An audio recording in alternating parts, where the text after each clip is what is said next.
estar cómodos con el cambio y tenerse que adaptar, y que quizá lo que te trajo a cierto nivel de escala ya no necesariamente te va a llevar al siguiente estadio. En ocasiones lo tienes que romper, sabiendo que justo el reto que había por delante era el distinto al reto que ya veíamos en el retrovisor. Sabes que tienes que lograrlo para poder llegar a esa siguiente etapa, ¿no? Entonces afrontarlo con optimismo, sabiendo que va a ser doloroso.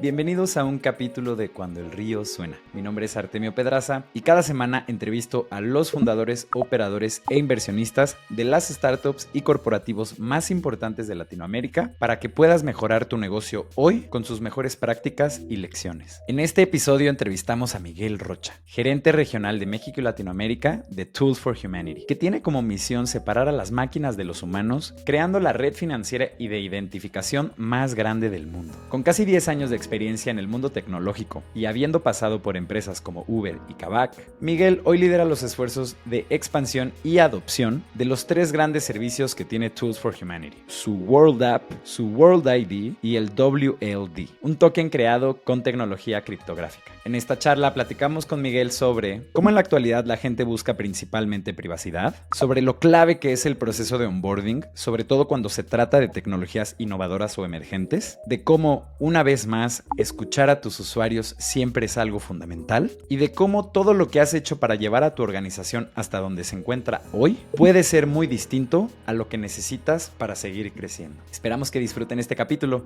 ¡Bienvenidos! Cuando el río suena. Hola, ¿qué tal, Miguel? Muchas gracias por venir a este espacio.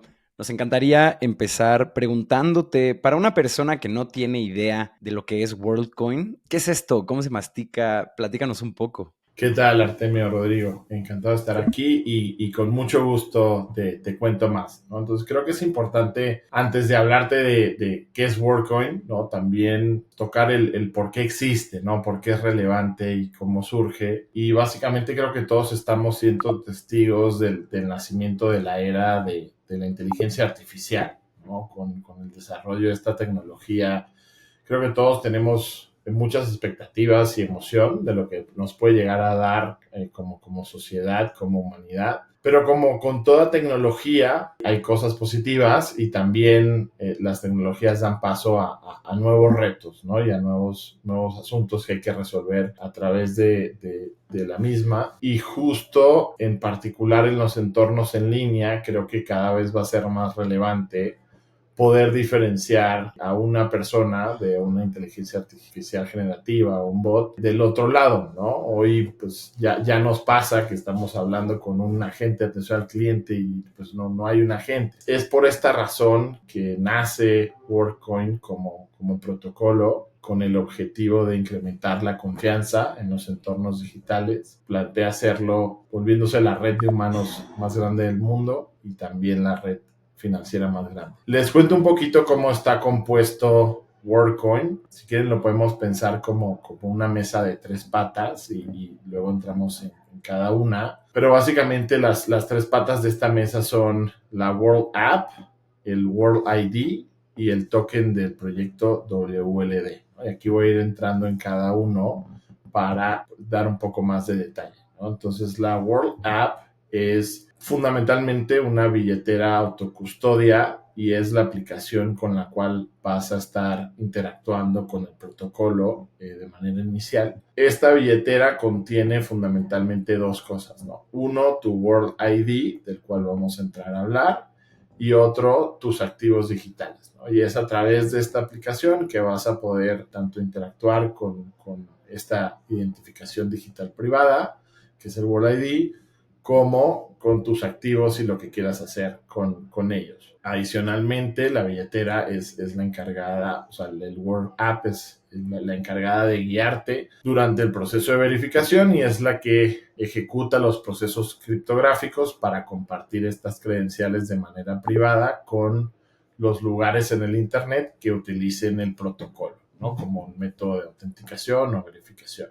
Entonces, esa es la World App. ¿Cómo funciona para el usuario? Descargas la World App y creas tu usuario. Para este usuario realmente no necesitamos ninguna información, ¿no? Entonces no te pedimos tu nombre, tu teléfono, tu email, tu correo, puedes tener un World ID absolutamente privado si así lo deseas. Lo que vas a hacer es ahí, una vez que tu usuario está creado, se crea un World ID no verificado, porque todavía no has hecho el proceso de verificación de ese World ID, y consigues un lugar para ir a hacer este proceso y obtener la verificación de tu World ID.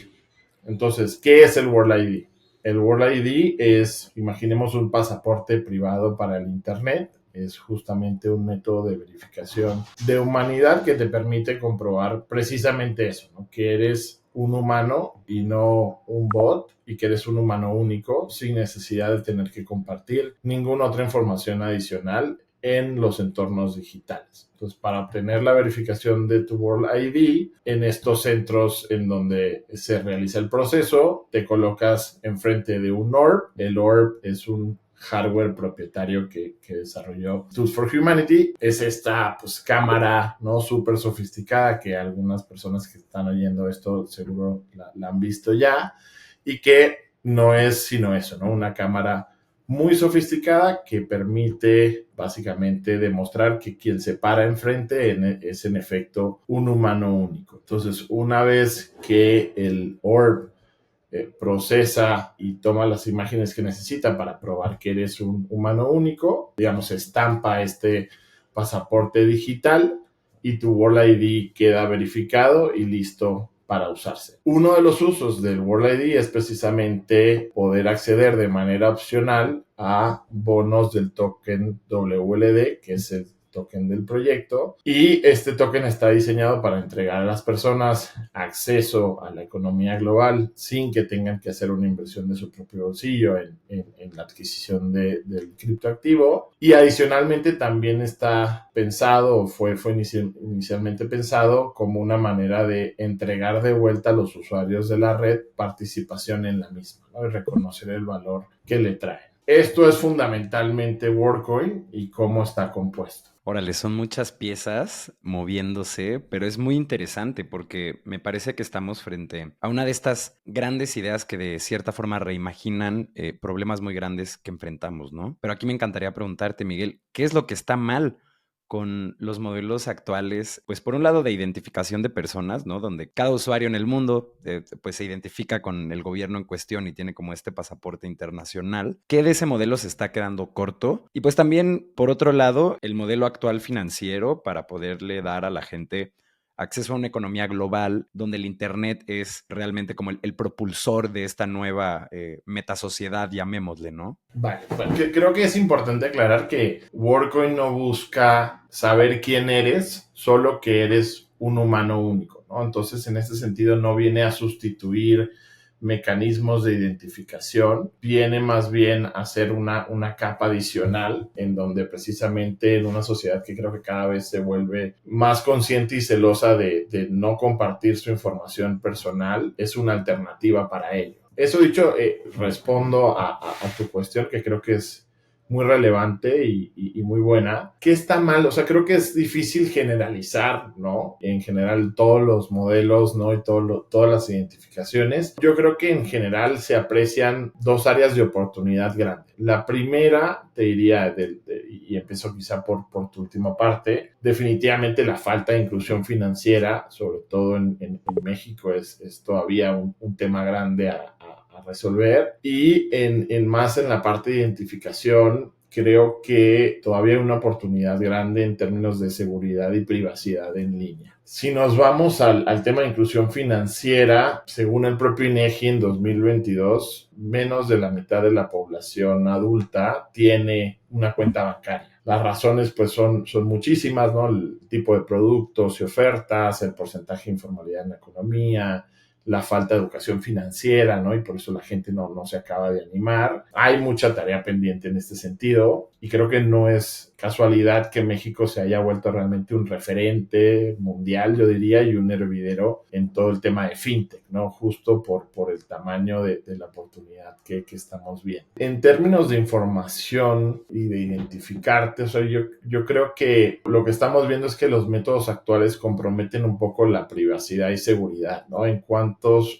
lugares no te piden que subas tu INE, etcétera, y qué tan seguro te sientes haciendo eso. Cuando realmente se utiliza más para un mecanismo de evitar que por un lado entren bots en algunas ocasiones, pero en otros lados es más para asegurar la unicidad, ¿no? Que solo hagas una acción una vez, que solo crees una cuenta, etcétera, que ahí justo una solución como la nuestra puede embonar muy bien en no tener que exigirte tus datos personales para hacer esa comprobación. Y adicionalmente, otro de los temas que se quedan cortos, yo diría, es, bueno, hay una exclusión de facto de la gente que no tiene estos documentos oficiales, ¿no? Que pues, siempre va a haber en la sociedad. Y pues todo el tema de vulnerabilidad, de robos y de falsificación de identidad, ¿no? Que también es un tema grande. Nosotros creemos que nuestra solución, al permitirte interactuar en entornos digitales de manera privada y aún demostrando que eres un humano único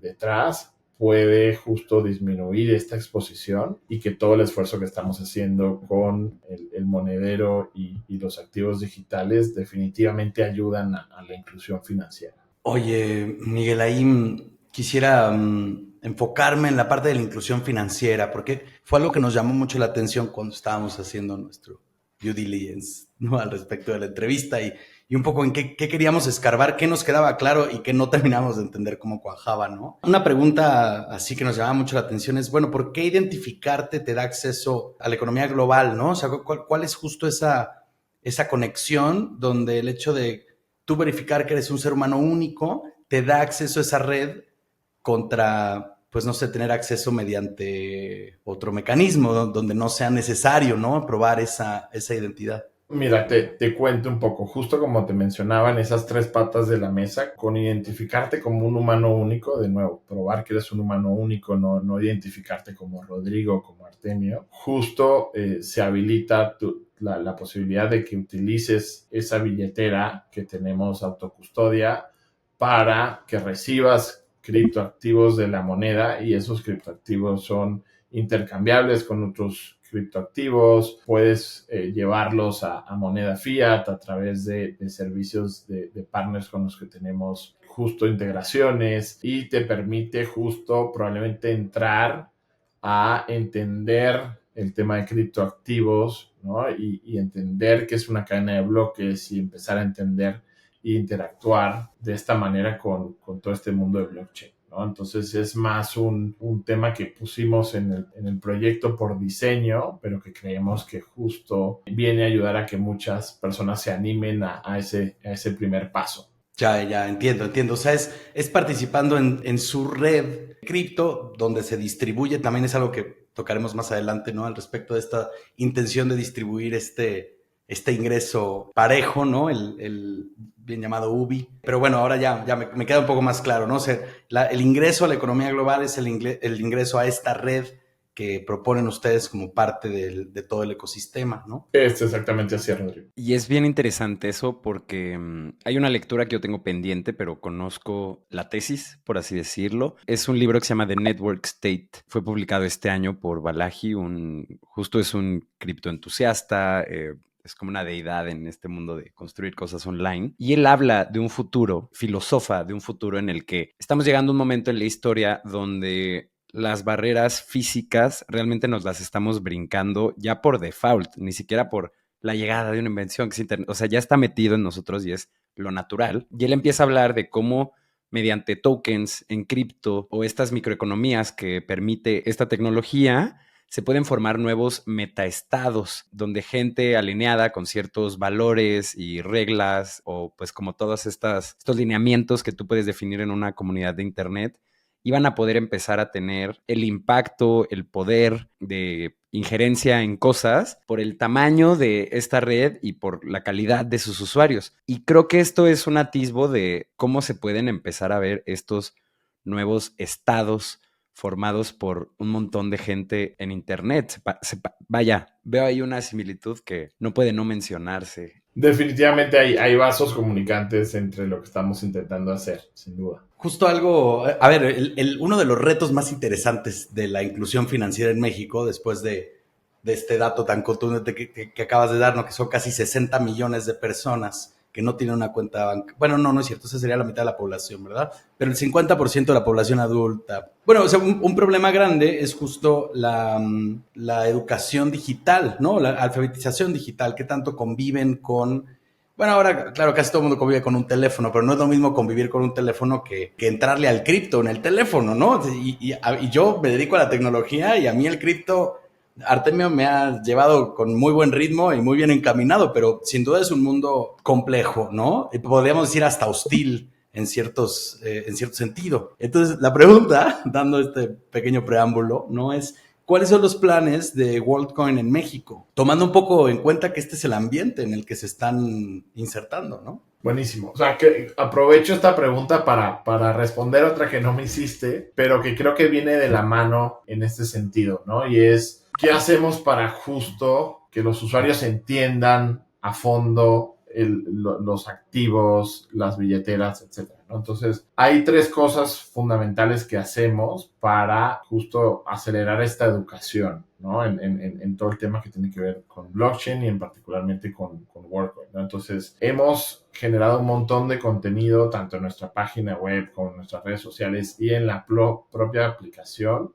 para justo comentarle a los usuarios sobre todo el proyecto, ¿no? El proyecto está increíblemente documentado de manera muy extensa. Justo el reto quizá a veces es más ser editorial, ¿no? Y llevarlo a términos simples y sencillos que la gente ubique. Siempre es un reto, pero hay mucho de esto que estamos haciendo, cápsulas, etcétera, para que la gente tenga toda esta claridad. Adicionalmente, te diría, en los puntos de verificación también tienes unos espacios educativos, ¿no? En donde la gente aprende a interactuar, aprende a usar su World ID el día de mañana donde lo quiera usar, aprende a usar la billetera, aprende a mover los activos, etcétera. Entonces, hacemos un esfuerzo importante allí también y finalmente, digamos, en el propio proceso de verificación ya en la aplicación también ponemos mucha información para que los usuarios tengan esta claridad, ¿no? Entonces, coincido contigo, ¿no? Que puede ser, la gente puede entrar con temor por el tema de ser algo complejo.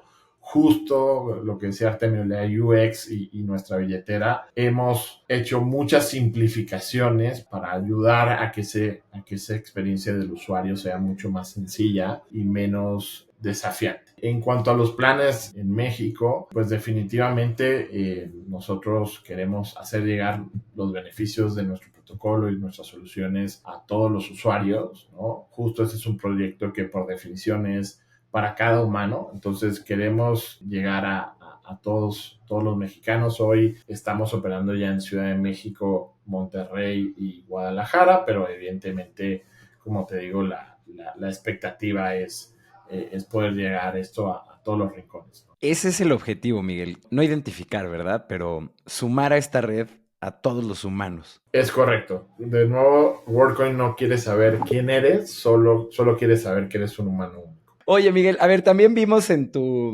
experiencia, ahorita regresamos a WorldCoin y todo lo que están haciendo ahí en Tools for Humanity, pero vimos que también tienes un currículum bien emocionante en todo este tema de, pues, del mundo de la tecnología en Latinoamérica. Y entre tu experiencia vimos que pasaste unos años en Uber y que te enfrentaste particularmente al reto que tenían con todo el tema de regulación de la aplicación aquí en el país. ¿Cómo terminó funcionando eso? ¿Cómo funcionan ese tipo de estrategias aquí en México? Mira, creo que en general, y pasa en todas las tecnologías, la innovación precede a su regulación, ¿no? O sea, primero se crean las cosas y luego, ante una necesidad de control en muchas veces o a petición de los constituyentes, se crea un marco regulatorio para pues asegurar las reglas del juego. Uber pues no era distinto en este sentido, ¿no? O sea, básicamente era una solución innovadora que no tenía un referente dentro de los marcos legales existentes y por ende lo clave era realmente todo el tema de educación, ¿no? O sea, el justo trabajar con los reguladores y tener un diálogo abierto y constante para que entendieran esas tecnologías, entendieran los beneficios que estas tecnologías traían a nosotros como sociedad en largo y justo cómo tendríamos que avanzar en un marco regulatorio para darles una casa, ¿no? Y darles cabida y darles forma de manera que se protegiera a los usuarios, pero que esta regulación también tomara en cuenta pues esta innovación y el cómo regularla de manera de no asfixiarla, ¿no? Entonces es un proceso muy iterativo, ¿no? Que creo que es, yo lo viví de manera muy, muy apasionante y muy emocionante. La verdad fue un tema que me gustó bastante porque era justo darle forma a algo ahora sí completamente nuevo, ¿no? Entonces creo que en general esas son las claves, ¿no? El educar mucho, el tener un espacio de diálogo, el entender los intereses de todos los factores incluidos y avanzar en caras de un bien común. Claro, Miguel, y para escarbar un poquito más ya o sea, porque, vamos, el abstracto de lo que se hace lo bajaste completo, ¿no? Pero vimos justo en la investigación que armaste un equipo multidisciplinario y entre todos armaban las estrategias. Pero claro, ¿qué quiere decir esto? Que vas y hablas con los legisladores particularmente, ¿no? Y les muestras escenarios, qué ha pasado en otros lugares donde la regulación no se puso del lado de la innovación, un poco, o sea, cuáles son las charlas o generan white papers que se comparten, ¿no? O sea, como ya en específico, o sea, cómo se ejecuta esa estrategia. Buenísimo.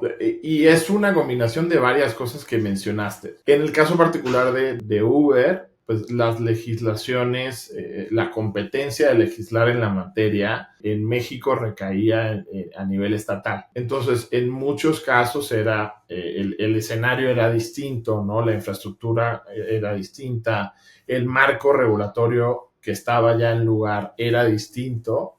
Entonces, justo pasaba por entender, bueno, queremos ir a buscar una regulación que nos abrigue, porque creemos que es el bien de la industria, y entonces era entender en cada estado, bueno, el texto qué tanto, o sea, era gentil o hostil, ¿no? O qué tantas modificaciones iba a requerir para poder recoger, en este caso, el ride sharing, ¿no? El que estamos mencionando, para poder recoger al ride sharing como industria. Entonces sí pasaba por, digamos, tener acercamientos con líderes de opinión, tener acercamientos con legisladores en la materia, tener encuentros con el sector legal en general, ¿no? O sea, las personas cuya vida son las leyes, para justo entender, bueno, cuáles eran esas avenidas y, digamos, qué tanto los gobiernos en ese momento creían que ya era propicio avanzar con una regulación o en lugares en donde todavía era incipiente la actividad y realmente la actividad no estaba prohibida per se, ¿no? Solo aún no estaba regulada, permitían que siguiera creciendo antes de regularla, un poco también para esperar que madurara un poco y que la regulación fuera un poco más robusta. Entonces, te diría que cada caso era muy distinto, precisamente un poco por el entorno en cada uno de los estados y el marco regulatorio en cada uno de los estados. Ya, ya me quedó claro un poco cómo iban avanzando, lo cual me lleva a la siguiente pregunta, que en realidad la razón por la que quería entender esto es porque ahora en WorldCoin toca algunas cosas que no nos quedaba claro ayer que lo discutíamos, en cuáles están controladas, cuáles no están controladas y por qué razón, ¿no? Este sistema de identificación de alguna forma, pues toma datos, aunque sean anónimos, ¿no? Toma datos biométricos de la población, la almacena en algún lugar y esto podría o no tener implicaciones legales igual o estatales o federales aquí en México en cualquier lugar, ¿no? Pero me llamaba la atención cuál es el estatus de la regulación alrededor de la captura y almacenamiento de biométricos de la población y de su uso posterior y no, porque me imagino que habrá algunos lugares tecnológicamente mucho más avanzados que México que ya estén alerta alrededor de quién captura, qué hacen con los datos, cuál es la seguridad, etcétera, ¿no? Es una gran pregunta y es una que es muy común y escuchamos con frecuencia, ¿no? Y justo cuando hablamos del proceso, si quieres expando un poco más en lo que hace el ORB, ¿no? Que digamos, lo simplificamos para no extendernos demasiado, pero creo que es es pertinente. Entonces, básicamente, el ORB toma una imagen, ¿no? de tu iris una vez que verificó que en efecto eras una persona, ¿no? Que no eras una foto, que no eras un perro, ¿no? O sea, que dijo, ok, frente a mí hay un humano, toma una foto del iris y esa foto la procesa con algoritmos matemáticos, lo que denominamos un código de iris, ¿no? Entonces, realmente lo único que nosotros almacenamos son códigos de iris, imagínate unos y ceros, ¿no? Y esos códigos de iris son irreversibles en el sentido de yo a partir del código no puedo reconstituir el iris original o la imagen original que le dio pie a ese código de iris, ¿no? Una vez que el código es creado, el OR verifica que ese código no existía ya en la base de datos para confirmar unicidad, ¿no? Y que Rodrigo no se intentó verificar más de una vez, porque es básicamente un humano, un Word ID. Encripta esas imágenes que se utilizaron para hacer ese código de iris, las envía al teléfono del usuario, son imágenes que el usuario va a autocustodiar en su dispositivo de manera encriptada y las elimina del OR, que es el único lugar en donde en algún momento existió esa imagen de tu iris. Entonces, nosotros, lo quiero ser categórico, no almacenamos ningún tipo de data biométrica. Lo único que almacenamos son estos códigos de iris que adicionalmente, como una capa extra de seguridad, son procesados por un algoritmo matemático de computación multipartita y básicamente se almacenan en distintos servidores, ¿no? Incluso en los servidores no existen los códigos de iris por completo, sino que están, digamos, para dar una capa adicional de seguridad, almacenados en más de un servidor. Entonces, en ese sentido, al no almacenar ni guardar ningún tipo de imagen biométrica, nosotros estamos en cumplimiento del marco, ¿no? Porque básicamente no lo hacemos, o sea, básicamente eso es lo que sucede. Y en efecto, mismo uso el ejemplo de Uber, ¿no? Lo que hablábamos hace un rato, es mucho hacer esa tarea de educación, ¿no? Y que la gente entienda realmente y los reguladores incluidos, ¿no? En las personas que tienen dudas sobre esto, los reguladores pues también son personas, ¿no? Es mucho de educar y que entiendan justamente qué es lo que está sucediendo detrás, cómo funciona la tecnología para pues que puedan hacer su labor, ¿no? Claro, al final del día recuerdo alguna vez tratando de descifrar qué rayos era esto de ser un emprendedor de alto impacto, me encontré con un reporte de Endeavor que justo, entre varias métricas que ponían como el tiempo que te tomó alcanzar cierto mercado o qué tanto dinero estaba generando tu organización o cuántas personas estabas empleando, uno de los puntos era que cuando tú ponías en la mesa una innovación tecnológica que hacía un shift en la sociedad, era tu rol como emprendedor de alto impacto justo hacer esta colaboración con los reguladores para que esta tecnología fuera regulada de manera correcta, ¿no? O sea, justo las cosas que generan un verdadero impacto, como bien mencionas, pues llegan primero y después son reguladas. Y es necesario que se haga en colaboración con las personas detrás de dicha innovación, porque si no, los reguladores pues asumen este rol extraño donde son un mago que por alguna razón saben cuál es la mejor decisión, pero no.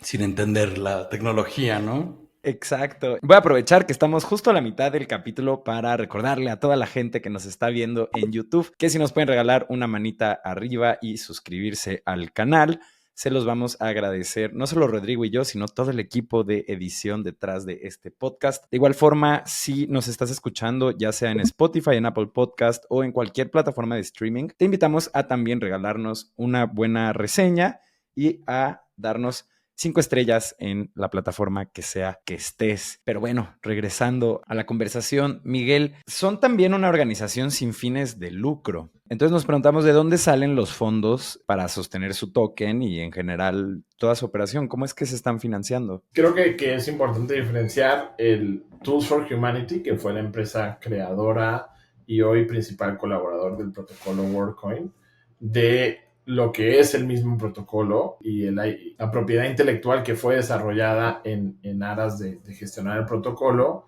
que en efecto hoy cuelgan de la Fundación WorldCoin, que es una organización sin fines de lucro. Digamos, para ser precisos con el lenguaje, que en estos temas siempre es importante, sobre todo en el mundo cripto, los fondos no sostienen el token, ¿no? El token, digamos, hay un número de tokens emitidos y el token fluctúa de acuerdo al mercado sin intervención. El modelo de financiamiento de Tools for Humanity, ¿no? Es un modelo de capital privado, como muchas startups tech, ¿no? En donde lo que queda claro es que el mecanismo de monetización nunca va a ser la información de los usuarios, porque pues, no tenemos información de los usuarios, como les dije, solo tenemos códigos de iris. Realmente el objetivo es empujar la adopción del protocolo y estamos claros que en lo que esa adopción suceda y cuando suceda, generará casos de utilidad que se volverán modelos de ingreso, ¿no? Entonces, casos de uso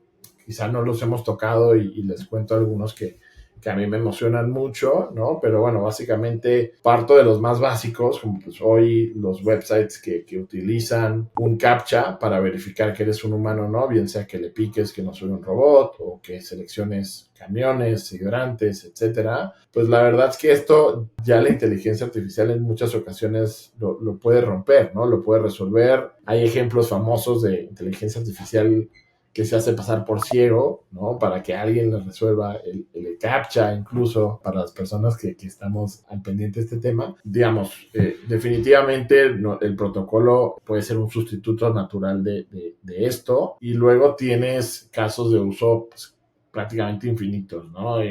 Boleterías, ¿no? Que quieren asegurar que una persona solo compre cierto número de tickets, ¿no? Y que en efecto quienes los estén comprando sean personas y no bots. Redes sociales que quieren verificar que los usuarios que tienen realmente son usuarios y no son bots creados para incrementar el tamaño de la red de manera artificial, ¿no? O redes que ya los tienen, ¿no? Y todos conocemos cuáles son y hablamos abiertamente de ello. Compañías de streaming, ¿no? Que quieren asegurar que del otro lado hay un espectador real, ¿no? Hemos visto granjas de bots escuchando el podcast, ¿no? O reproduciendo el video, ¿no? Cuando realmente no hay en efecto alguien del otro lado y la plataforma paga por estas reproducciones, ¿no? Entonces, en fin, realmente sabemos que los casos de uso vendrán una vez construyamos la red y esos casos de uso generarán utilidad y un servicio público y por ende también se pueden transformar eventualmente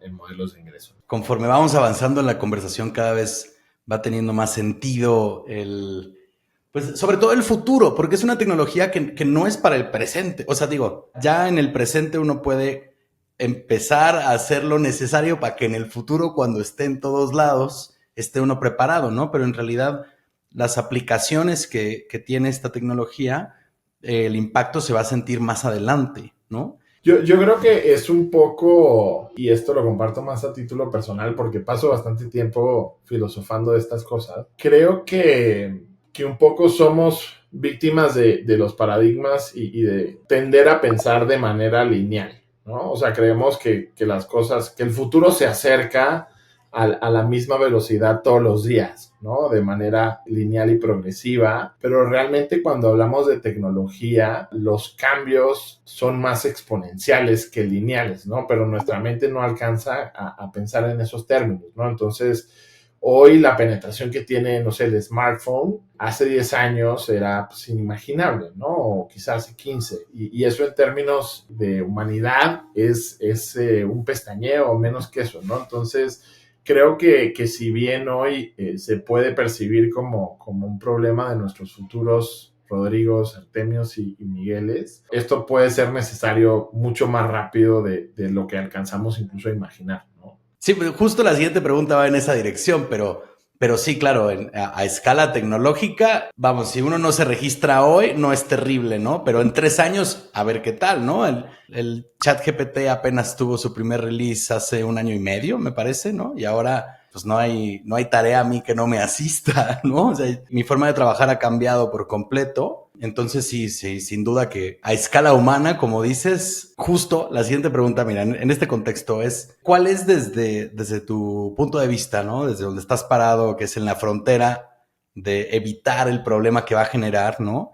¿cuál es el mayor riesgo? O sea, ¿qué pasa en un mundo donde no hay WorldCoin, ¿no? ¿Cuál es el mayor riesgo de la inteligencia artificial en cuanto a la identificación personal? Mira, en un estudio de Harvard se estima que el 90% del contenido que consumamos en los próximos años va a ser o bien generado por inteligencia artificial o bien, digamos, de alguna manera la inteligencia artificial estuvo involucrada en eso en algún momento, ¿no? Entonces, definitivamente en un mundo donde no hay WorldCoin, pues no hay manera de diferenciar, ¿no? Que tuvo un autor humano detrás y qué no. Y en ese sentido, te comparto algunas cifras de encuestas que vimos el año pasado, realizadas por Toluna a más de 1,000 mexicanos. 3 de cada 4 mexicanos se sentía más cómodo sabiendo que el contenido que estaba consumiendo fue generado por un humano, ¿no?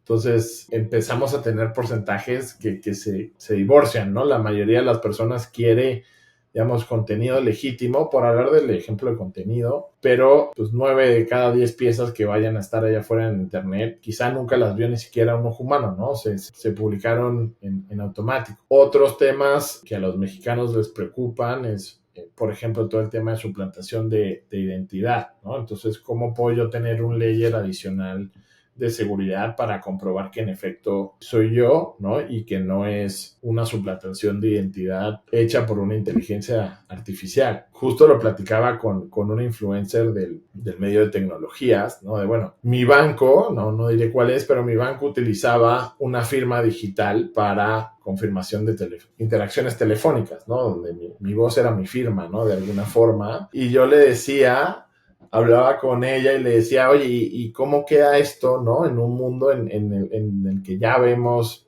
deepfakes y clonaciones de voz, etcétera. Y ayer recibí una llamada de mi banco, una llamada en automático, no una grabación, que decían que ya estaban básicamente sacando la solución de firma digital por voz y que ahora iban a utilizar otros elementos, ¿no? Y autenticación de 2 factores, etcétera, ¿no? Y justo sonreí muchísimo, ¿no? Porque recordé esa conversación y ahora igual recuerdo lo que hablamos hace un rato, ¿no? De qué tan rápido llega el futuro, ¿no? Entonces, probablemente el moverse en ese sentido ya respondía a una preocupación que no solo la tenía yo y esta influencer, sino que ya alguien más había estado consciente de este riesgo, ¿no? Entonces, evidentemente, WorldCoin quiere incrementar esta confianza en el entorno digital y poder comprobar tu humanidad de manera privada. Y depende de tu grado de exposición, o sea, que sea un influencer que te está haciendo este comentario, vamos a decir, es relevante porque yo he pensado, a ver, y el día que quieran clonar mi voz, claro, toda mi familia está avisada ya porque hay horas y horas mías hablando en internet de este podcast, de todo el contenido que está publicado en todos lados. Digo, quien quiera hacer mi cara haciendo una cosa, diciendo una cosa, lo hace en 2 minutos, ¿no? Sí. Y es chistoso porque existe un debate más bien respecto a si la inteligencia artificial va a acabar con nosotros, ¿no? O va a tomar control y de todos los recursos, ¿no? O sea, como el cómo termina muy mal el tema de inteligencia artificial. Y yo solo pienso como, a ver, tratando de trazar un camino de cómo llegamos ahí, hay un montón de cosas en medio y hay ya todo un set de problemas que están surgiendo ahorita, que son los que hay que empezar a atacar. Y luego vemos si nos va a dominar o no, o si se va a apoderar del sistema económico que justo si intentas trazar las acciones, pues dices, pues, bueno, es un problema más complejo de lo que parece, pero el que alguien fakee a una persona, ¿no? O su voz, o momentos históricos, o sea, es como tenemos que de alguna manera empezar a ofrecer soluciones para este tipo de problemas que ya están a la vuelta de la esquina, ¿no? Porque, pues mínimo, que mencionaron del entrenamiento de voz y estafas por teléfono, como este tipo de cosas, pues sí es uno que yo creo que ya incluso empezó, ¿no? Sí, ojo, en general somos optimistas sobre el futuro de inteligencia artificial. Definitivamente quiero dejar eso claro. Sí, creemos que las ventajas y los beneficios que va a traer a la humanidad son increíblemente mayores de los retos que va a traer y es justo lo que dices. Creo que tenemos la responsabilidad y la oportunidad de enfrentar esos retos de manera proactiva, ¿no? Pero definitivamente estamos del lado positivo, ¿no? Y bajo una óptica positiva de apreciación de la inteligencia artificial, sin duda. Miguel, ¿cómo te das cuenta que tienes que formar parte del equipo de Tools for Humanity? ¿En qué momento llega esa oportunidad a tu vida o tú la buscas? Cuéntanos cómo fue. Llegó un poco a mí, pero rápidamente me di cuenta de que tenía que subirme al bote, ¿no? Y me atrae profundo, o sea, lo que me atrajo profundamente fueron varias razones, ¿no? En particular, primero la misión de WorldCoin, ¿no? Y lo que aspira a hacer en términos de generar una red de humanos, la mayor del mundo en términos de identidad digital privada y inclusión financiera fue algo que realmente me movió. En segundo lugar, y de manera muy poderosa, el equipo humano, ¿no? Que hay detrás. Tuve la oportunidad de ya haber trabajado con muchas personas que hoy vuelven a ser mis colegas y con nuevas personas que he llegado a conocer y cuyo talento es evidente y abrumante. En el proceso de entrevistas, cuando platiqué con ellos, cuando me contaron un poco más de la visión, que obviamente también al principio es compleja de entender, ¿no? Pero justo cuando la vas entendiendo dices, wow, ¿no? Aquí hay algo que puede tener un impacto tremendo, ¿no? Y finalmente yo te diría, es como si te hubieran dicho hace unos años, oye, ¿te quieres sumar a crear el Internet? ¿No? O sea, hoy lo veo a ese nivel de impacto, realmente de ser un parteaguas y tener el potencial de ser un parteaguas tremendo, ¿no? Que el Internet pues también es un protocolo, ¿no? Creo que esos tres elementos sumados hicieron que la decisión fuera muy sencilla. Qué buena historia. Y es que sí, pues vaya, es de estas empresas que son genuinamente un vehículo de impacto en el que se vuelve muy emocionante formar parte de. Oye, Miguel, y ya con esta pregunta llegamos al final de esta entrevista donde le hemos pasado muy bien. Yo creo que hemos aprendido muchas cosas, igual que todos nuestros escuchas. Pero bueno, a ver, como parte de tu currículum, que como habíamos mencionado antes era extenso, ¿no? Estuviste un buen rato en Uber, un buen rato en Kavak. Pues justo la pregunta que queríamos aquí hacerte, no nos podríamos ir sin hacértela, es ¿cuáles son tus 3 mayores lecciones de tu paso por Kavak?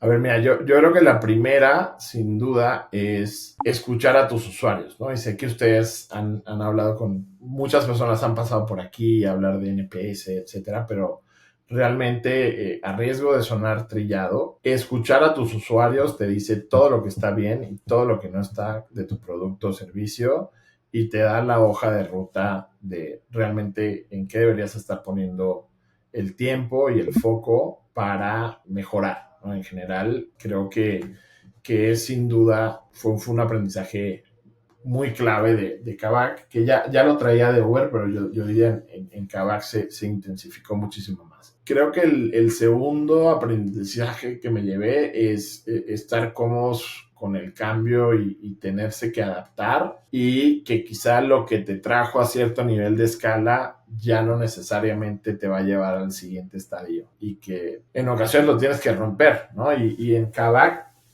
infinitas las veces que tuvimos que volver a la pizarra, iterar y tratar cosas nuevas, etcétera, sabiendo que justo el reto que había por delante era el distinto al reto que ya veíamos en el retrovisor. Muchas de esas iteraciones son dolorosas, ¿no? Pero sabes que tienes que lograrlo para poder llegar a esa siguiente etapa, ¿no? Entonces, afrontarlo con optimismo, sabiendo que va a ser doloroso, ¿no? Y no temerle, ¿no? O no ir a la falsa comodidad de, bueno, volvamos a lo que funcionaba, sino tener la determinación y la claridad de que el único camino hacia adelante es a través. Y la tercera, creo que en general el trabajo en equipo y el poder que tiene el trabajo en equipo y juntar personas, y justo Kavak se dio en toda esa etapa de COVID, que fue muy complicada para todos, pero para mí refrendó el poder de estar trabajando físicamente y virtualmente también, pero físicamente lado a lado de un equipo y en estadios tempranos de un proyecto, de una idea, de un proceso, ¿no? En donde tienes que estar ahí observando, está funcionando, no está funcionando, y traer personas que pueden aportar desde distintos ángulos y dar un punto de vista fresco y hacer también retar cuál es la solución o cuál es el status quo es extremadamente clave para conseguir la búsqueda de la verdad, ¿no? Y ir como diríamos, ir al balón, nunca al jugador, ¿no? Ir a retar muy profundo las ideas, nunca las personas, porque no se trata de ello. Fue también un aprendizaje que me llevé en la valija. Ir al balón, nunca al jugador y grandes lecciones, además de emprendimiento para todos aquellos que creían que nos íbamos a quedar sin ese pedacito de salsa que hay en todos nuestros capítulos. Muchísimas gracias, Miguel, por venir a este espacio, por platicarnos qué es todo lo que están haciendo ahí en Tools for Humanity y particularmente con WorldCoin. Muchas gracias también a ti que te quedaste hasta que terminó este capítulo. Queremos recordarte que en cuandoelriosuena.com tú te puedes suscribir a la newsletter de este programa y si lo haces, nosotros prometemos enviarte una notificación cada que tengamos un capítulo nuevo. Lo hacemos todos los lunes de manera religiosa con gente tan emocionante como Miguel Rocha, justo que es nuestro invitado el día de hoy. Y pues nada, si conoces a cualquier operador, fundador o inversionista de una empresa de tecnología, por favor ayúdanos compartiendo este espacio porque sabemos que le va a ser de mucha utilidad. Nuevamente, muchas gracias, Miguel, Rodrigo, por un excelente capítulo y gracias a todo el equipo de producción que hace esto posible. Nos vemos a la próxima.